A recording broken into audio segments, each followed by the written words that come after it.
Atletas no Ar está de volta para todo o Brasil através da TV e para o mundo através da internet. Outro bloco que a gente costuma fazer muito, é um quadro que a gente tem, é o quadro que chama Atletas em Campo, em que a gente mostra pessoas, instituições, igrejas que levam o amor de Deus através do esporte.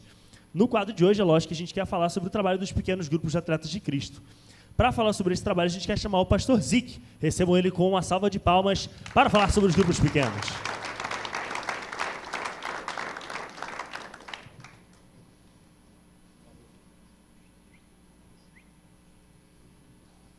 Pastor, uma honra, um privilégio ter você aqui.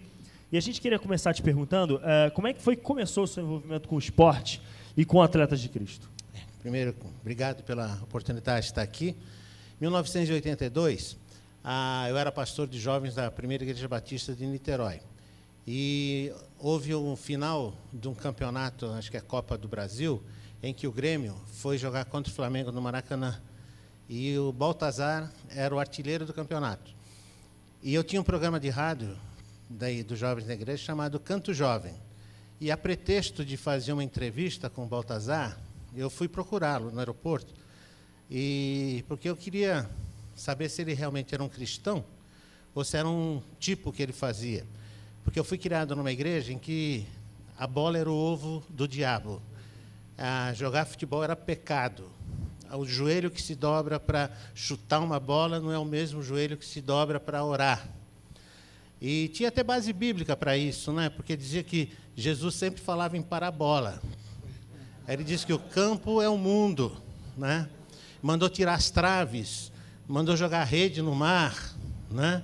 E ainda conta a história de um juiz iníquo. Então, futebol não era coisa de Deus, de jeito nenhum.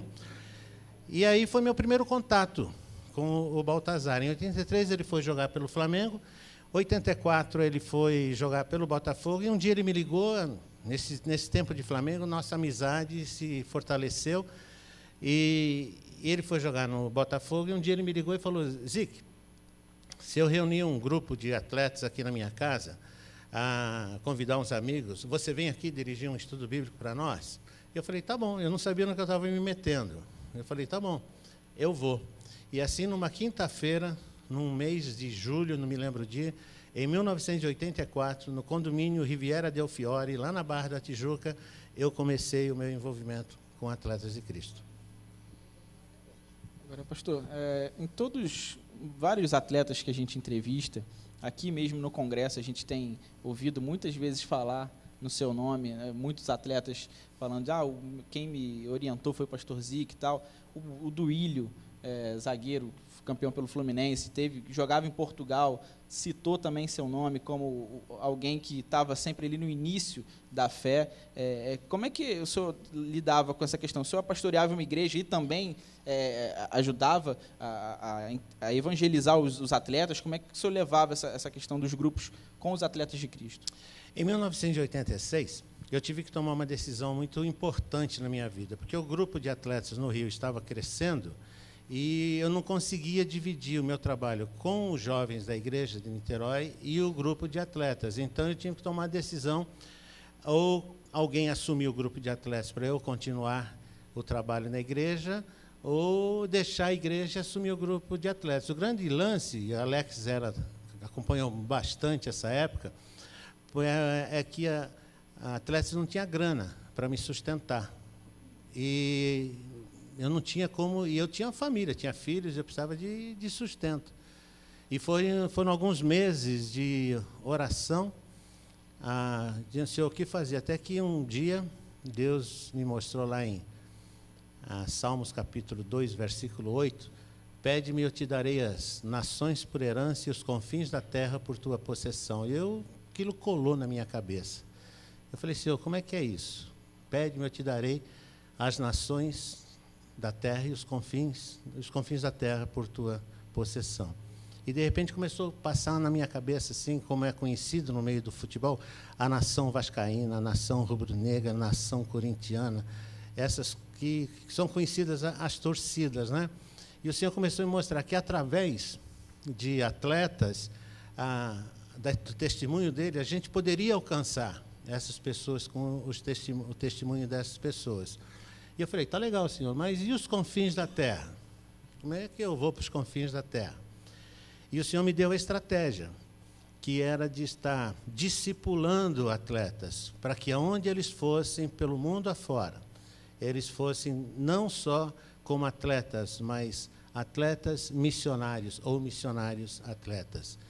E foi assim que a gente tem investido na vida de atletas. O Jorginho foi o primeiro que saiu para jogar na Alemanha.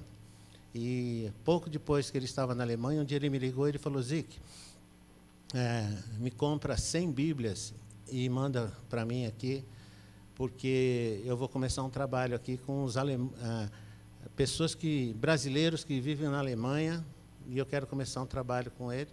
E assim foi que começou. E até hoje é aquilo que a estratégia que não é minha, é que o Senhor tem me dado, de investir na vida de atletas, preparando, treinando, para que onde eles estejam indo, seja no Brasil ou fora do Brasil, eles estejam indo como testemunhos, como missionários da bola. Tem muita gente que é em casa, Zic, assistindo a gente agora, e que tem curiosidade sobre os pequenos grupos de atletas, que gostaria de ir, mas não sabe como é que funciona. Eu queria que você explicasse, para quem está nos assistindo, o que acontece nessas reuniões e como é que é esse discipulado que é feito. Bem, nós temos atualmente, eu estou liderando 2 grupos no Rio de Janeiro. Um nas segundas-feiras, lá no Recreio dos Bandeirantes, que é onde o Duílio participa com a gente lá, e nas quintas-feiras na Tijuca. São esses 2 que eu estou liderando. Há outros grupos que reúnem em Barra Mansa, há um grupo que se reúne na Ilha do Governador, mas tem uma liderança local também nesses grupos, eu dou alguma assistência. As nossas reuniões são reuniões muito simples, a gente não tem nada de extraordinário. Eu tenho tocado em meu coração que de algumas semanas para cá, e ontem eu estava ouvindo até o Bruno falar aqui, o Evangelho é simples. A mensagem do Evangelho é simples. Não adianta querer inventar a roda. Jesus foi uma pessoa simples. E é isso que nós procuramos fazer. Nas nossas reuniões, nós temos um tempo de louvor, às vezes um violão, cantamos. Nós temos um tempo em que nós oramos uns pelos outros, pelas necessidades, os alegramos. Eu me lembro quando a Cissa foi campeã mundial pela primeira vez, ela chegou lá com um troféu dela, aquele troféu, acho que é de cristal que ela ganhou, e ela chegou lá na reunião, e eu falei para ela: Cissa, depois vem cá, vamos agradecer o troféu que você ganhou. Ela falou: ganhei nada, Zic, briguei pra caramba, tive que lutar pra caramba, os caras não me deram, não, mas fomos lá agradecer, né? E desde então, isso se tornou assim, cada vez que a Cissa vem dos campeonatos, a gente coloca lá e vamos agradecer a Deus e outros atletas que participam. E nós procuramos compartilhar a palavra, abrir a palavra, estudar a palavra, procurar aplicar a palavra à realidade do atleta, ao dia a dia do atleta. Nós estamos falando aqui sobre as derrotas. É muito fácil você ministrar quando a coisa está correndo bem. Nós temos lá no Rio hoje pessoas que estão desempregadas há mais de 1 ano participando do grupo, mas estão lá com a gente todo dia. Então, o que a gente procura é estar alimentando essas pessoas com a palavra, com a simplicidade da palavra e acompanhando, procurar, e acima de tudo, a gente procurar caminhar junto. Quando eu digo caminhar junto, é aquela coisa de você almoçar, tomar café, vir na sua casa. Você se expor também para que eles vejam a sua vida, né? Esse que eu acho que é o discipulado. O discipulado não é você marcar uma reunião uma vez por semana, vamos estudar a página tal aí. Não, mas é o que Jesus fazia, né? Jesus caminhava com as pessoas, Jesus andava com as pessoas. Eles podiam ver as reações de Jesus em cada situação. E é isso que a gente procura passar para esses atletas. E agora a gente quer ter o prazer de receber mais uma pessoa responsável por grupos pequenos e que é um cara que a gente está admirando muito nesses dias. Aí eu vim conhecer ele nesses dias. Por favor, recebam com uma salva de palmas o pastor Fábio Mica.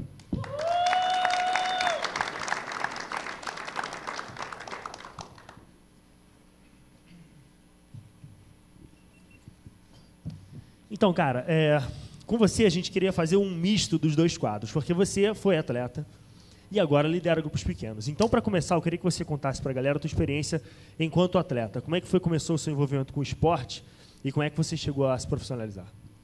Bom, eu tinha uns amigos que jogavam aqui na Ponte Preta, e eu jogava campeonato amador lá em Campolim Paulista. Eu nasci em Jundiaí, sou natural de Jundiaí, e fui morar depois em Campolim Paulista. E ali eu conheci alguns atletas, né, que jogavam na Ponte, inclusive o Grafite jogava amador comigo, né, depois o Grafite se tornou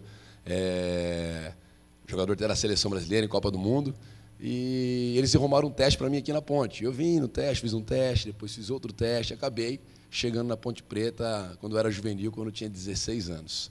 E com 18 anos eu me profissionalizei, e aos 19 anos um atleta cristão, que é o Robson, lá de Paranavaí, apresentou Jesus para mim. Só que eu não queria, né, nada com nada, e ali foi, depois de um ano, assim, foi quando eu entreguei a minha vida para Jesus. Depois passei por alguns clubes, Bragantino, onde consagramos campeão brasileiro da Série C em 2007. Depois estive em Sorocaba, fui para o Sul, fui para disputar o Campeonato Carioca pela Cabo Friense e terminei minha carreira em Minas Gerais. Pastor, conta um pouco para a gente vê muitos atletas encerrando carreira, às vezes programando encerrar a carreira, mas não consegue, volta e fica naquela coisa, né, para ou não para. A gente vê que é um momento difícil para o atleta. Como é que foi a sua transição do atleta para o pastor, né, para o líder de grupos pequenos, do Atletas de Cristo? Minha transição foi bastante difícil, mas eu me lembro que eu tinha um ano e meio de conversão, quando eu vi uma mensagem de Deus me chamando para levar o Evangelho para outros lugares. Aí eu pensei, como é que eu vou fazer isso? Para jogar futebol, era novo convertido ainda, ou eu continuo, né? Eu conversei com o pastor falou assim, continue fazendo o que você está fazendo, porque através do dom, do talento que Deus te deu, Ele vai levar esse Evangelho, vai levar o Evangelho através de você a outras pessoas.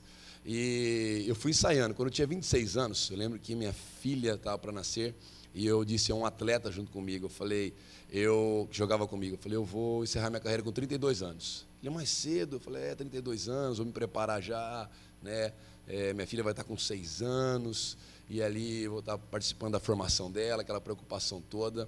E depois quando eu tinha 27 anos, eu encontrei o Alex, conversei com o Alex sobre isso, sobre encerrar a carreira, e falou assim, vai até onde você puder na sua carreira, e ali depois que não tiver mais jeito, você para nessa transição, e continua usando o seu talento para a glória de Deus. Mas foi bastante difícil, né? Foi bastante difícil, tive que pegar o conselho de algumas pessoas, né? Mas foi ano 2012 que eu tomei a decisão de parar de jogar futebol e continuar jogando no time de Cristo através do Ministério Atletas de Cristo. Já que você mencionou os Atletas de Cristo, eu queria que você contasse como é que foi que você conheceu o ministério e, depois de você conhecer, como é que você se tornou parte dele. Muitas pessoas aqui mencionaram você como uma referência aqui do grupo de atletas aqui em São Paulo. E eu queria que você mencionasse como é que foi o seu encontro e essa passagem para um líder. Bom, eu conheci o Ministério Atletas de Cristo através do Silas, né? Como o Silas disse que o Alex Dias é o mentor dele, o Silas é o meu mentor, né? Quando tinha 22 anos, ele me trouxe aqui para Campinas, no sítio do Zé Sérgio, numa reunião de liderança para ver como é que funcionavam os atletas. Depois participei de um congresso de Atletas de Cristo. Aí eu conheci o Ministério Atletas de Cristo. Até então eu era um atleta cristão, mas participar e fazer parte do Ministério Atletas de Cristo foi a partir dos meus 22 anos que eu conheci, que eu comecei a entender o que era o ministério, né? E dentro dos clubes onde eu jogava, eu levava essa visão, essa missão para as pessoas também, levando o Evangelho através da linguagem universal do esporte. Fábio, eu queria tirar uma dúvida, assim, porque a gente ouviu tanto o pastor Zique, a gente tem gravado algumas entrevistas aqui também, a gente falou com o João Leite, a gente escuta muito da dificuldade que era, do preconceito que se tinha dentro da própria igreja quanto a essa questão do atleta cristão.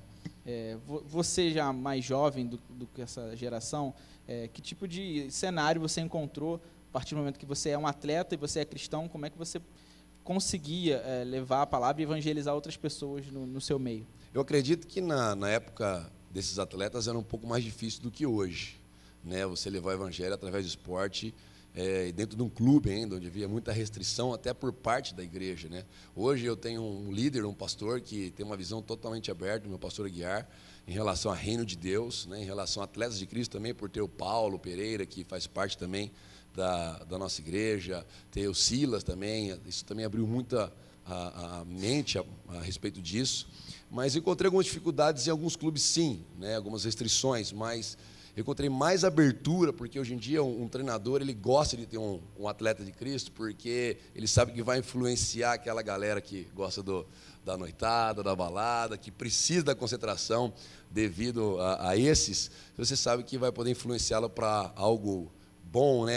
Essa é o argumento deles, né? Então, eu lembro quando eu estava no time lá do Sul, que é o Assis, que era o presidente, irmão do Ronaldinho. Ronaldinho esteve ali, Ronaldinho Gaúcho começou a falar a respeito de noite, de balada, mas falou, tem algum cristão aqui? O pessoal levantou a mão e falou, precisa ter mesmo para acalmar essa rapaziada aqui, eu sei que vocês levam para o caminho bom, né? Cara, muito obrigado pela sua participação no nosso programa. A gente vai para mais um intervalo e volta já já.